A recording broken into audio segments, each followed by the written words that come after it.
మీరు గమనించారో లేదో ఇక్కడ రుద్రాక్షలు చూసారా చాలా అంటే చాలా పెద్దగా ఉన్నాయి. అసలు దగ్గర నుంచి హ్యాండ్ తో పట్టుకుందామన్నా కూడా అందట్లేదు.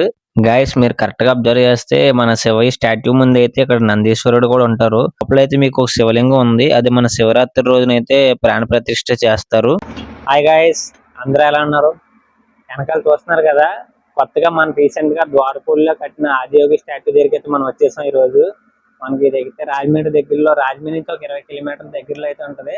చూసారు కదా అందరు ఇక్కడైతే ఫోటోలు ఎలా దిగుతున్నారో. సో ధ్యానయోగి టెంపుల్ అయితే చాలా బాగుంది. ఇదైతే దీని ప్రత్యేకత ఏంటంటే 60 అడుగులు ఎత్తు, 100 అడుగులు వెడల్పు, సుమారు ఒక 10 నెలలు అయితే దీన్ని నిర్మించడం జరిగింది. ఈ మంత్ 26న శివరాత్రి స్పెషల్ గా ఈ టెంపుల్ అయితే ఇక్కడ ఓపెన్ చేయడం జరుగుతుంది. సో మన యూట్యూబ్ ఛానల్లో మన సబ్స్క్రైబర్స్ అందరికి ఈ వీడియో చూపించాలని ఈ రోజు నేను ఇక్కడికి వచ్చి మీ గురించి ఈ వీడియో చేస్తాను.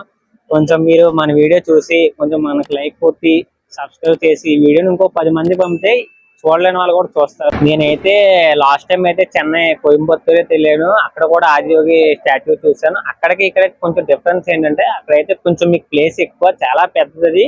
సో అదైతే 112 అడుగులు అయితే ఎత్తులో ఉంటది. కానీ అక్కడ ఫోటోలు దిగడానికి పెద్దవాళ్ళకి ఎవరికైనా కూడా కొంచెం డిస్టెన్స్ ఎక్కువ ఉండడం వల్ల ఫోటోలు అయితే బాగా వస్తాయి. కానీ ఇక్కడ మీరు చూస్తారు కదా, కొంచెం డిస్టెన్స్ తక్కువ ఉండడం వల్ల మెట్ల మీద కూర్చొని ఫోటోలు అయితే దిగుతారు. కొంచెం డిస్టెన్స్ ఎక్కువ ఉంటే బాగుంది అనిపించింది. అక్కడికి ఇక్కడికి స్టాట్యూకి అయితే హైట్ లో వెడల్పులోనే తేడా. ఆదియోగి స్టాట్యూ ఎలా ఉంది, యాస్టిస్ ఇక్కడ కూడా అలాగే చాలా బాగుంది, బాగా అయితే కట్టారు. ఇంకో పాయింట్ చెప్పాల్సింది ఏంటంటే మన ఆంధ్రప్రదేశ్ అయితే చాలా లక్కీ. ఎక్కడో చెన్నై కోయంబత్తూరు వెళ్ళి ఆదియోగి స్టాట్యూ చూడాలనుకునే వాళ్ళు మొన్నటిదాకా. సో ఇప్పుడు కూడా మన ద్వారపూడిలో ఆదియోగి స్టాట్యూ ఉందని తెలుసుకొని ఇక్కడికి అయితే మనకి దగ్గర సరౌండింగ్ లో ఉన్న చుట్టూ పక్కల వాళ్ళందరూ కూడా ఇక్కడికి వస్తున్నారు. సో మనకు కూడా అది ఒక ప్లస్ పాయింట్ అని చెప్పచ్చు. ఎందుకంటే అంత దూరం వెళ్ళి ఆదియోగి స్టాట్యూ చూడాలని ఎన్నో మంది కలలకు అంటారు.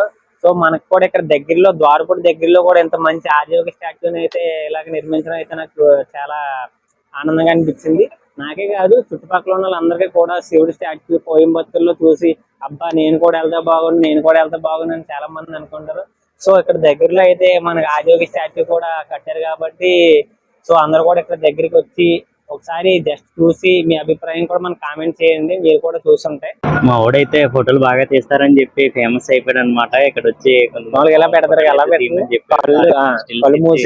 ఫోటోలు అయితే ఇక్కడ తీస్తున్నారు. చూడండి, మీకు ఎవరికైనా ఫోటో తీసుకోవాలంటే చెప్పండి, మా వాడికి ఫోన్ చేయండి.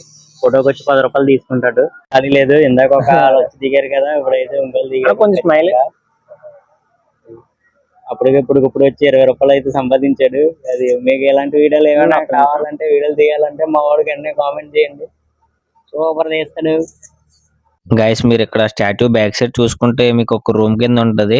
ఆ రూమ్ అంతా సైలెంట్ గా ఉంటది, ధ్యానం చేసుకోవడానికి అయితే బాగుంటది.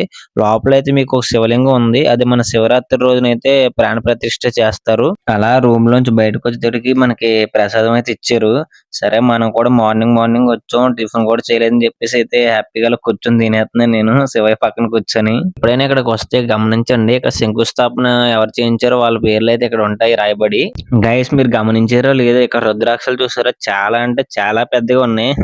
అసలు దగ్గర నుంచి హ్యాండ్ తో పట్టుకుందామన్నా కూడా అందట్లేదు. గాయస్ మీరు కరెక్ట్ గా అబ్జర్వ్ చేస్తే మన శివయ్య స్టాట్యూ ముందు అయితే ఇక్కడ నందీశ్వరుడు కూడా ఉంటారు. కానీ కొంచెం విగ్రహం అయితే చిన్నగా అనిపించింది నాకైతే నందీశ్వరుడిది. ఇక్కడ చూసుకున్నట్టయితే శివయ్య ముందు చాలా విగ్రహాలు ఉంటాయి. విశ్వామిత్ర మహర్షి విగ్రహం, వాల్మీకి విగ్రహం, వినాయకవారి విగ్రహం, కుమారస్వామి విగ్రహం, ఇలా చూసుకుంటే చాలా విగ్రహాలు అయితే ఇక్కడ మన శివయ్య ముందు పెట్టారు. మీరు ఇక్కడ చూసుకున్నట్టయితే మన శివరాత్రి రోజు 26వ తారీఖున బుధవారం ఉదయం 5:40 ప్రాణ ప్రతిష్ఠ అయితే చేస్తారు. ఈ రోజు ఇది మన టాపిక్ అయితే. కొంచెం మన వీడియో అయితే లైక్ కొట్టి సబ్స్క్రైబ్ చేసుకోండి. కొంచెం లైక్ కొడితే ఈ వీడియో ఇంకో 10 మందికి అయితే చేరుతుంది. సో కొంచెం నాకు కూడా బూస్ట్ ఇచ్చినట్టు ఉంటది. మీరు ఎంత మంచిగా నాకు సపోర్ట్ చేస్తుంటే నేను ఇంకా అంత మంచిగా అయితే నా వంతుని వీడియోలు అయితే చేస్తుంటాను. మీకు ఎప్పుడు ఎంటర్టైన్మెంట్ ఇవ్వాలని చూస్తాను నేను. సో నెక్స్ట్ వీడియోతో మళ్ళీ కలుద్దాం. Bye guys.